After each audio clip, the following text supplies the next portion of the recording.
Türkiye'deki politik sebeplerden dolayı Nijerya'dan çıkmam gerekti. İngiltere'ye geldik.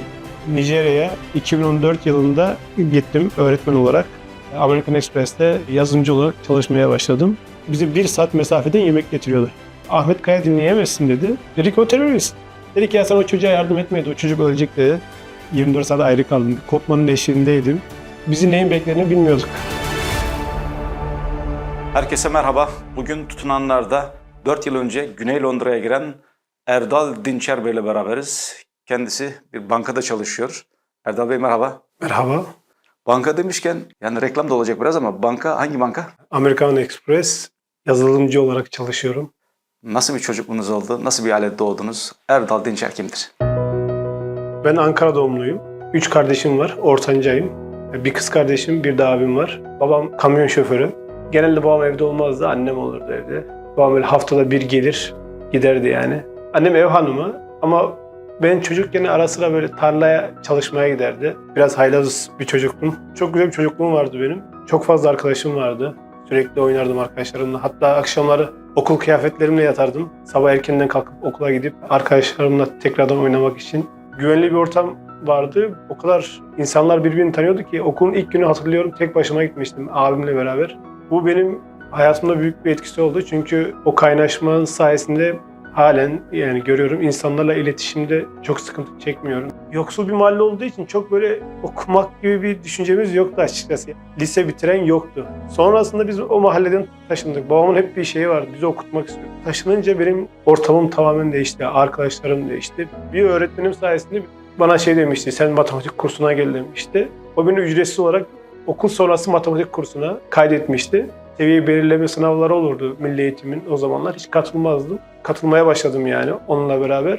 İlde dereceye giriyordum, ilçede dereceye giriyordum. Biraz özgüven geldi diyebilirim bana. Normalde çalışkan çocuklar, düzenli, eli ayağı toplu insanlar olurdu. Benim şöyle bir ortamım vardı. Okulun en haylaz çocuklarıyla beraberdim ama derslerim iyiydi. Sonrasında dershaneye gittim. Anadolu Lisesi kazandım. Eskişehir'de Anadolu Lisesi okudum. Tekrar Ankara'ya döndüm son sınıfta. Liseye devam ettim. O zaman da okulda birinci olmuştum. Üniversite geçiş sınavına girmiştim. Birinci bölümde çok iyi yapmıştım ama ikinci bölümde yapmamıştım. Öğretmenlerim bana bir sene daha hazırlanmamı tavsiye ettiler. Hani daha iyi bir şey yapabilirsin dediler. Ama annem şey demişti, bu çocuk çok haylaz. Değişen bir şey olacağını sanmıyoruz ve ben de uğraşmak istemiyorum demişti benim için. Ben hemşirelik istiyordum. Çünkü biraz daha kolay ve popülerdi o zamanlar. Öğretmenlerim hemşirelik bölümüne gidersem yapamayacağımı söylediler. Dedim ki hani benim matematiğim çok iyi. En azından ilköğretim matematik öğretmenliği yapayım. Ailemin şöyle bir talebi vardı. Sen küçük bir şehre git. Biz burada seni zor kontrol ediyoruz. Küçük bir şehre gidersen en azından seni korumak daha kolay olur gibisinden bunun da altını çizdiler. Genelde küçük şehirler olacak şekilde ilköğretim matematik öğretmenliği ve bilgisayar öğretmenliği tercihlerim olmuştu. Ve ilk bilgisayar öğretmenliği tercihim de geldi. Amasya'ya geldi. Küçük bir şehir. Orada güzel arkadaşlıklar kurdum. Bölümüm de kolaydı. Kimi bağlasan eğitim fakültesini bitirir derlerdi Amasya'da. Öyle oldu yani. Okulla çok alakam olmadan daha çok arkadaşlarımla vakit geçirerekten bir üniversite hayatı yaşadım. Üniversite yıllarından senin için çok önemli olan, hatta belki hayatında dönüm noktası olabilecek bir şey yaşadın mı? Ben Kürt asıllıyım. Kürdüm diyordum ama bunun ne anlama gelir? Türkiye'deki yeri nedir? Ben kimim bunu hiç bilmiyordum. Çünkü yaşadığım yerde böyle bir konu olmadı. Ahmet Kaya'yı keşfetmiştim üniversitede. O zaman MP3'üm vardı bir tane küçük. Sürekli dinliyordum. Bir arkadaşım dedi ki Ahmet Kaya dinleyemezsin dedi. Aa dedim niye dedim. Dedi ki o terörist. Ben dinleyeceğim dedim. Biraz da inatçı bir özelliğim var. Biz böyle boğaz boğaza geldik onunla. Sonra arkadaşlar araya girdi, bizi ayırdı.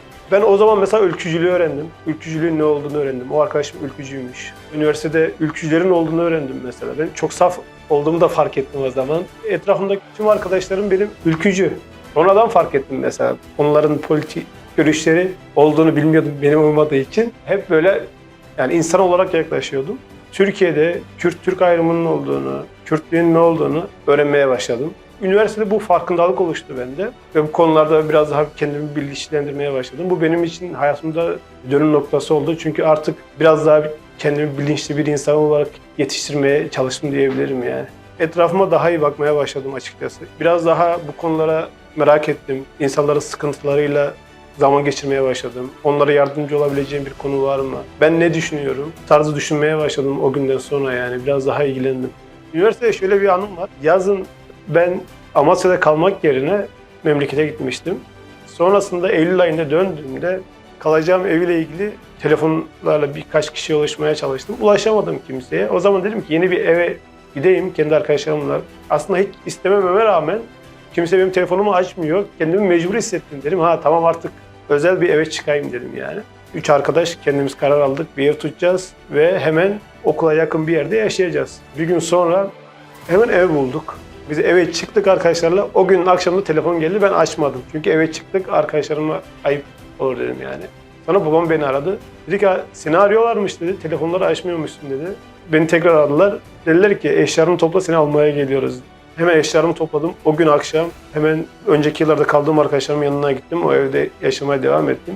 Ve o gün o mutlulukla şunun farkına vardım. Yani ben daha önceki yıllarda kaldığım insanlarla bir bağ kurmuşum farkında olmadan. Bu duygusal bir bağ. Onlarla aynı şeyleri mutlu olmaya, aynı şeylerden rahatsız olmaya, aynı şeylere üzülmeye başlamışız farkında olmadan. Olay aslında benim için güzel oldu. Çünkü ben onlardan bir 24 saat ayrı kaldım. Manen 24 saat ayrı kaldım. Bir kopmanın eşiğindeydim. O 24 saat ayrılık bana şunu gösterdi. O insanların benim için ne kadar önemli olduğunu anladım. Hayatımın geri kalanında bugüne kadar bu insanlardan ayrı kalmamak için elimden gelen ne varsa yapmaya çalıştım diyebilirim yani. Üniversite bittikten sonra değerli bir abimin yönlendirmesiyle Nijerya'ya 2014 yılında gittim öğretmen olarak. Bilgisayar öğretmeni olarak çalışmaya başladım. 2020 yılına kadar Nijerya'da bulundum.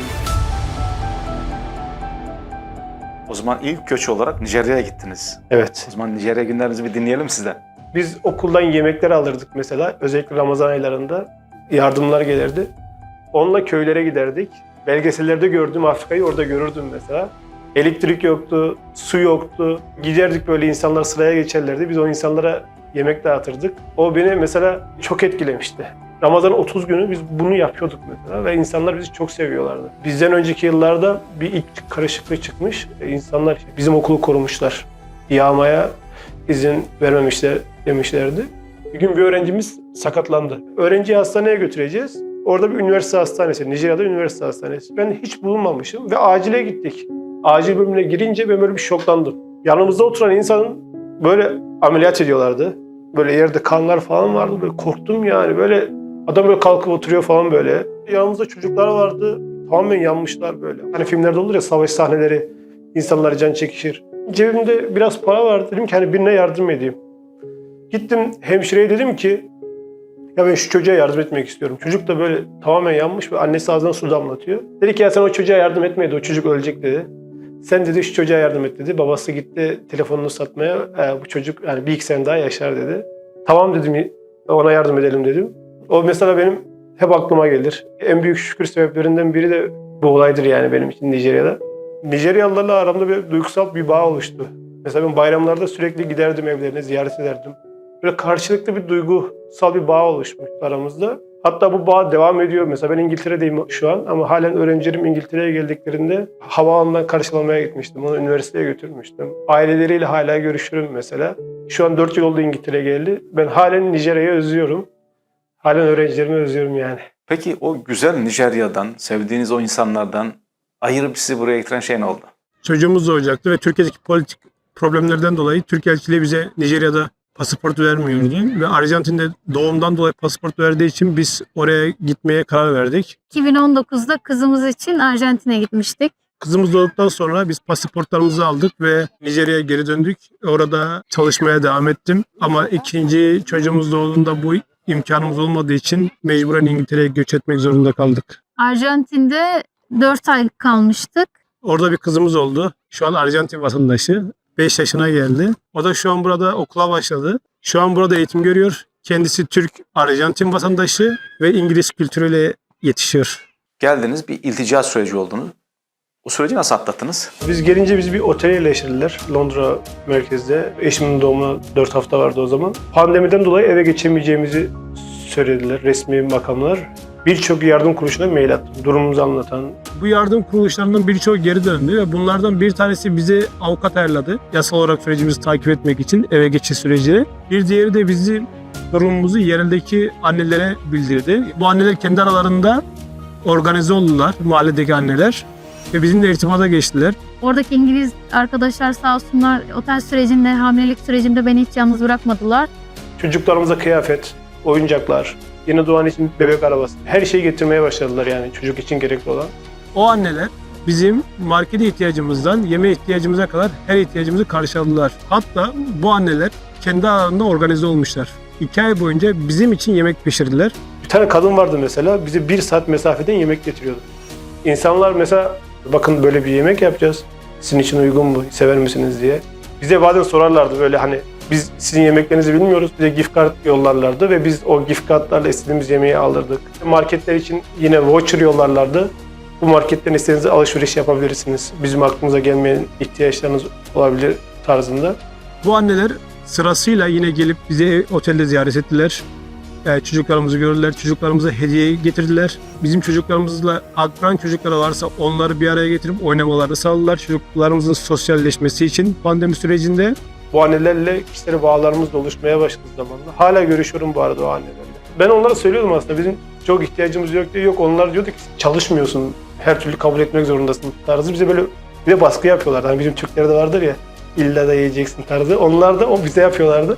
Ben çok şaşırmıştım. Çünkü hep İngilizlere soğuk derler.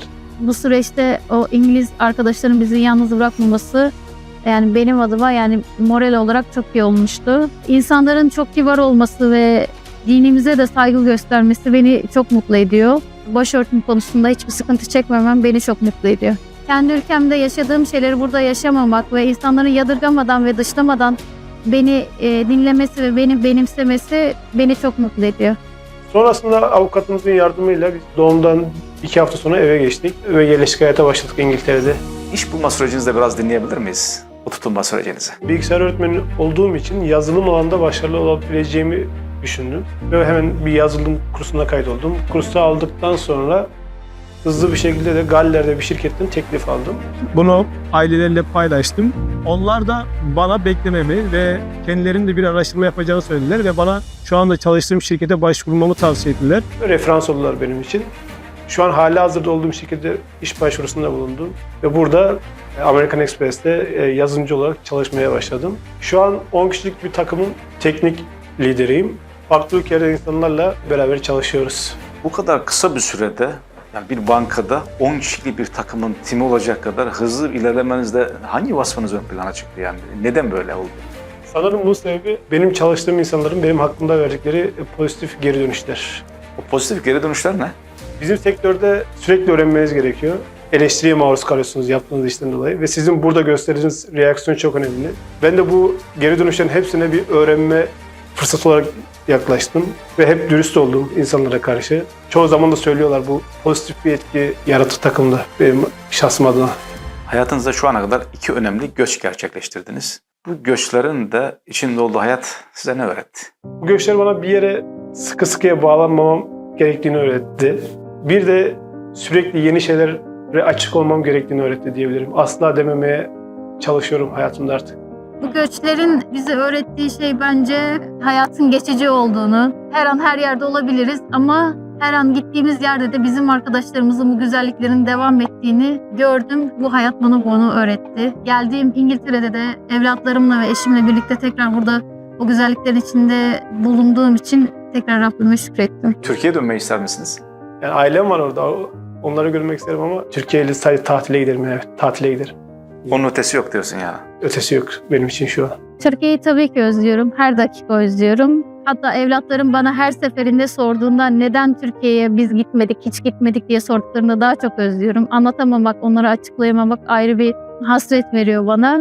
Ama bu duygumu da herhalde bastırmaya çalışıyorum. Herkesin görebileceği bir yere bir şey yazmak isteseydiniz ne yazardınız? İnsanları bir kategoriye sokmadan, milletine bakmadan, rengine bakmadan sadece iyi mi kötü mü diye bakmalarını isterdim yani insanların. Dünyadaki en güzel şey tanımasam bile aynı fikirde olduğun insanlarla aynı ortamda bulunup yaşamaktır. Bunu yazmak isterdim. Peki son olarak ne söylemek istersiniz? İngiltere'ye geldik. Belki tutundum, belki tutunmaya çalışıyorum halen. Belki ileride başka ülkelere gideceğim. Belki ileride başka işler yapacağım. Ama her zaman hayatım boyunca gönül birliği yaptığım insanlarla beraber yaşamak istiyorum. Onlarla beraber dertlenmek istiyorum. Bu benim için en önemli şey. Türkiye'deki arkadaşlarıma şunu söylemek isterdim. Her zaman dualarımızda, her zaman her saniye akıllarımızda. Onların da bizlere dua etmesini isterdim. Çünkü onların manevi olarak farklı bir güzellikte olduğunu düşünüyorum. O insanlardan bazıları şu an halihazırda sıkıntılar çekiyorlar. Allah-u Teala'dan hep dua ediyorum. Bu insanların sıkıntıların giderilmesi için ve benim elimden ne geliyorsa bu insanlar için yapmaya devam edeceğim Allah'ın izniyle.